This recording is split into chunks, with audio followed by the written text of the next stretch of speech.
How dare you try to take what I suffered for? Charlotte shouted and gave Margaret a hot slap. Margaret's eyes widened as tears rushed down her face uncontrollably in the hotel room. Charlotte was about to be a bride, and everything seemed perfect, or so she thought. Ben, her fiancé, was not just any man, he was the CEO of a billion-dollar company. But there was someone even more remarkable in his life, his mother, Margaret. Margaret had given birth to Ben when she was just 17. Despite the years, she was breathtaking. Her body was fit and toned, her curves perfectly maintained from years of daily workouts. Even at 47, she looked no older than 20. Beautiful, confident, and full of life, she carried herself with elegance and charm that turned heads wherever she went. Her youthful energy and radiant beauty were something people envied. One morning, Ben called his mother to tell her about his fiancée, Charlotte. Margaret's heart soared with happiness. She had been dreaming about this moment for years. She had always hoped her son would find a good woman, someone worthy not just of his love but also of being a part of the family fortune. Margaret, who ran her businesses in London, felt a rush of joy at the thought of meeting Charlotte. Without even seeing her yet, she went shopping, picking out gifts and planning everything for her future daughter-in-law. Margaret had been through loss early in her life when death took her loving husband. But Ben had become her world, her reason to smile every day. She would do anything to make him happy. That morning, she called Ben and asked him to pick her up from the airport. When Ben arrived, he was stunned.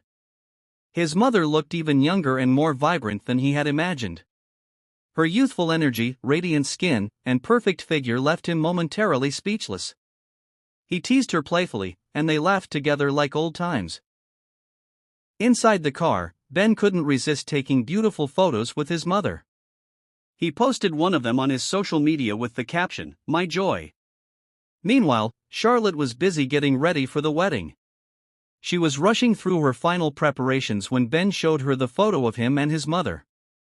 Without a second thought, Charlotte saved the picture, but her intentions were far from innocent. Behind her calm exterior, jealousy and suspicion were already taking root. The wedding was set to take place at one of Mrs. Margaret's biggest hotels in town, a luxurious venue that spoke of wealth and elegance. Ben dropped his mother at the hotel before heading off to pick up the wedding ring. As soon as Margaret entered the grand hall, she was greeted by the sight of Charlotte's friends decorating. They noticed her immediately, the woman whose beauty and poise could easily overshadow Charlotte. Whispering among themselves, they quickly called Charlotte over. "Come see this," they said excitedly, pointing toward Margaret. "This is the woman who's about to marry your fiancé, and she's already flirting with him." Charlotte's heart pounded. She looked at Margaret, at the effortless grace, the radiant smile, the way everyone's eyes seemed drawn to her. A cold, dark thought settled in Charlotte's mind. She clenched her fists, her mind racing. She had already planned something that would make her mark. And at that moment, the air in the hall seemed to change. A storm was about to begin. A few hours later, the hotel was buzzing with activity.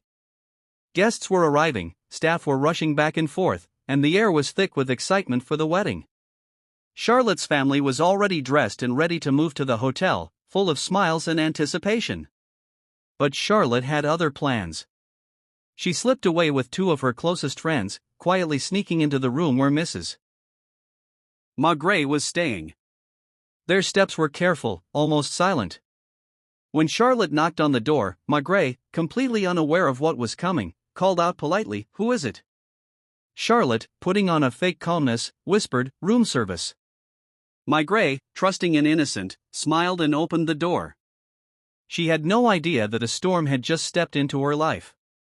Before she could even react, she felt a sharp slap across her cheek. The first strike stunned her. The second and third landed quickly, relentless, and without giving her a chance to speak. Charlotte's friends quickly shut the door behind them, trapping Margaret inside. The room became a stage for pure chaos. Charlotte was ruthless. She grabbed Margaret by her hair while one friend held her hands. Punch after punch, Charlotte hit her, leaving Margaret weak and gasping for air. She tried to speak, to plead, but Charlotte would not let her. Each strike seemed fueled by something deeper. a sense of entitlement, rage, and jealousy. Maigret, the strong and confident woman who had always seemed untouchable, began to falter. Her vision blurred. She fainted, unable to resist the assault. Charlotte and her friends didn't stop at physical violence. They ransacked the room, stealing the inherited necklace Maigret had planned to give to Charlotte after the wedding. They took more than that. Valuable items, keepsakes, and even the only remaining photograph of Ben's late father, a picture that had been a sacred memory for Maigret. Every piece of treasure, every token of love or legacy, was taken. By the time they left the room, Maigret was left slumped on the floor, barely conscious, unable to speak. The once powerful, elegant woman looked fragile, almost lifeless. Charlotte and her friends returned to the reception hall, putting on calm, happy faces as if nothing had happened. Meanwhile, everyone else at the hotel had begun to notice. Whispers spread quickly among the staff and a few family members. They knew something had gone terribly wrong, but no one dared to confront Charlotte, not realizing she had dared to attack the groom's mother. Hours later, Ben tried calling his mother's phone. It went straight to voicemail. Panic gripped him. Something was wrong. He couldn't reach her, and unease gnawed at him. Meanwhile, Charlotte's brother had already taken things a step further, hiring a man to harass Maigret in her weakened state, ensuring she remained powerless while Charlotte carried out her plan. The wedding preparations continued outside, the hall filled with laughter and excitement, but behind closed doors, a storm had already taken root. The innocent smile of the billionaire mother-in-law-to-be was gone, replaced by fear and helplessness. And Charlotte? She had set her plan in motion perfectly, leaving everyone unaware of the darkness she had unleashed. Hours passed, and everyone at the hotel grew worried. Ben had not yet arrived, and whispers began to spread among the staff and family. Charlotte, feeling a mix of anxiety and frustration, decided to call her fiancé. "Ben, where are you? What's taking so long?" she asked as soon as he picked up. "The traffic is heavy, but I'll be there in seconds," he replied. Then his voice turned serious. "Could you please go to room 8 and check on my mother? She's there, and I can't reach her. Her phone isn't going through." Charlotte froze. For a moment, she could barely speak. In that instant, reality hit her like a hammer. Her suspicions had been completely wrong. She realized with growing horror that she had crossed the wrong person, and the darkness in her own heart suddenly seemed terrifying. Panic flooded her mind. She rushed straight to her mother and brother for advice, desperate for help. Her wedding was only hours away, and everything was on the line. She had spent months bragging to her friends about marrying Ben, imagining a perfect life, and now her carefully built world was crumbling. She couldn't believe what she had done. She tried to blame everyone, her friends, her family, even her own mother, but deep down, she knew it wouldn't change a thing. Time was running out, and the consequences of her actions were about to hit her like a tidal wave. Minutes later, Ben finally arrived at the hotel. His face was set, his jaw tight, and he didn't look at anyone. He moved straight toward room 8. When he opened the door, he was met with a shocking scene. A rough-looking man was harassing his mother in a dangerous and unusual way. Without hesitation, Ben grabbed a nearby flower vase and swung it with all his strength. The man collapsed instantly, stunned and groaning on the floor. Ben didn't waste a second. He scooped up his mother in his arms and rushed her to the hospital, his heart pounding with fear and rage.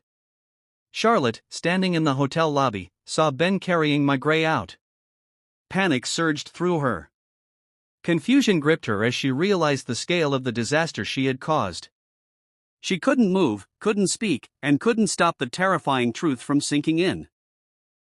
At the hospital, doctors worked tirelessly.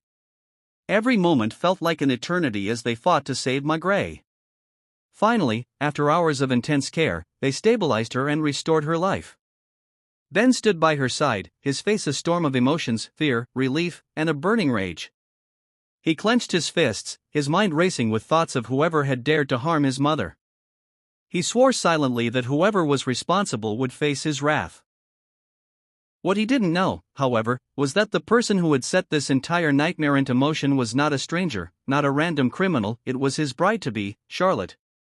And in that moment, the calm, polished facade of the wedding was shattered, leaving behind chaos, secrets, and a storm that had only just begun.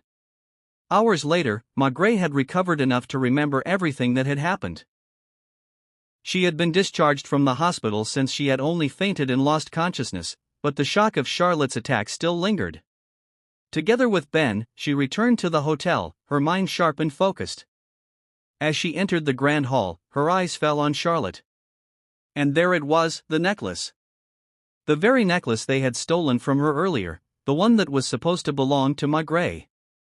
Charlotte had put it on herself, proudly flaunting what was not hers.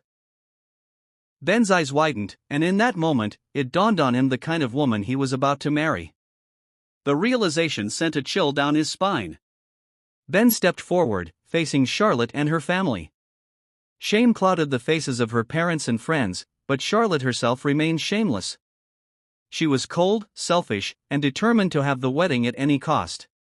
When she realized she was losing control, she resorted to manipulative tears. "I'm pregnant," she sobbed, her voice trembling. "I can't face the world with shame." Ben's heart tightened. "If the test proves the child is mine, I will take care of it," he promised. But Charlotte's mind was already working on a plan. She grabbed a knife from the table, pressing it against herself and her stomach. She threatened to kill herself and the unborn child unless Ben and his mother signed over properties to her name. Unknown to Ben and Maigret, Charlotte's mother had already prepared a plan. She instructed their family doctor, who had always been loyal to their family, to fake the test results and prove the child belonged to Ben even though it was not his. The doctor agreed, swayed by Charlotte's mother's influence and payment. Ben, desperate, asked Charlotte, "What if the child is not mine?" Charlotte, manipulating the moment, confidently said, "It's yours." She wanted to calm him and take the knife away from herself. Ben promised her that the documents would be signed to compensate her for the ruined wedding. Maigret stepped forward, her voice firm and cold, "Don't forget, Charlotte. You owe me your life. I can take action anytime. You and your family owe me nothing."